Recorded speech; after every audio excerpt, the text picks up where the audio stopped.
I now give the floor to His Excellency Angelino Alfano, Minister of the Interior of Italy. Mr. Chairman, as Italian Minister of Interior, I am devoting special attention to refugees and migrants, and I am today personally very touched by the possibility to share my experience with you in this most prestigious international venue. We all know that every generation has to face its own challenge. Just think the young people born in the first half of the 19th century. They had to face 2 world wars and horrible dictatorship, and consider the people who rebuilt Europe after World War II. Today, our challenge is to take care of refugees and govern mass migration, which has become a structural phenomenon with often tragic and unnecessary deaths that can and should be avoided. One figure says it all: 65 million, the number of displaced people around the world, almost Italy's population. Italy is at the heart of the Mediterranean, near the northern African shores and at the crossroads between the Middle East and Western and Northern Europe. In our part of the world, refugees and migrants come from the central Mediterranean and Balkan route.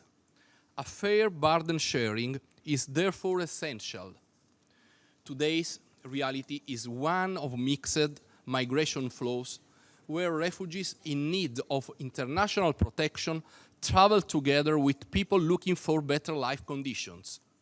We are proud to honor our obligations to save human lives, but once our ship and brave sailors have safely brought everybody to shore, we need an efficient reception system where protection is granted in accordance with the international rules. We have to be generous with the refugees, applying a genuine burden-sharing approach that is not guaranteed in Europe by the Dublin asylum regulation that Italy is asking to reform.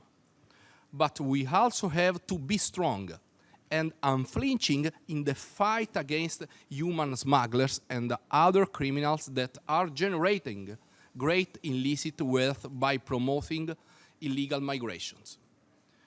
Here we can say it aloud. Building fences or walls at borders is not and will never be a sustainable response. We must address together 3 key issues. First, responsibility. To develop a far-sighted policy based on solidarity and fair burden sharing. Second, protection. To improve, in particular, the reception of vulnerable groups and minors. And third, governance. To better harmonize our policies at local, national, and international level as recommended by the UN Global Compact and Refugee Framework currently under discussion. We should also tackle another fundamental question: how to contribute to a more thriving living environment so people don't have to leave their homes in the first place. Addressing the root causes of migration requires a fresh approach where investment can fully play its role as a key factor in transforming development policy. This is why we are satisfied that following the Italian Migration Compact, the European Union approved last June in a new partnership framework with third countries that will include the newly created European External Investment Plan for 44 billion euros, strengthening of the EU Trust Fund for Africa, new international agreements on migration policies, including readmissions, and I am glad to note that we are already in close dialogue with strategic partners such as Nigeria, Ethiopia, Mali, Niger, Senegal, Ivory Coast.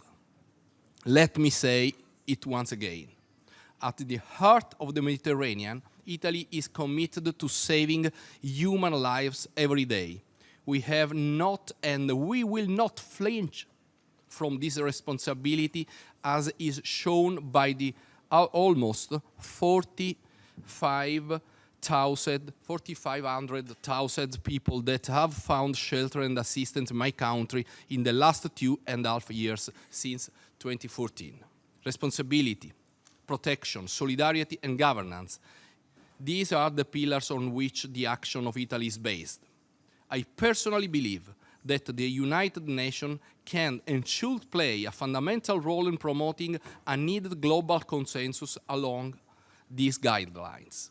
And I will personally spare no efforts to help forging a new comprehensive policy that, while fully respected the refugees' rights, addresses the root causes of migration, working towards the establishment of peace, stability, and economic development. Thank you for your attention. I thank His Excellency Mr. Angelino Alfano for his statement.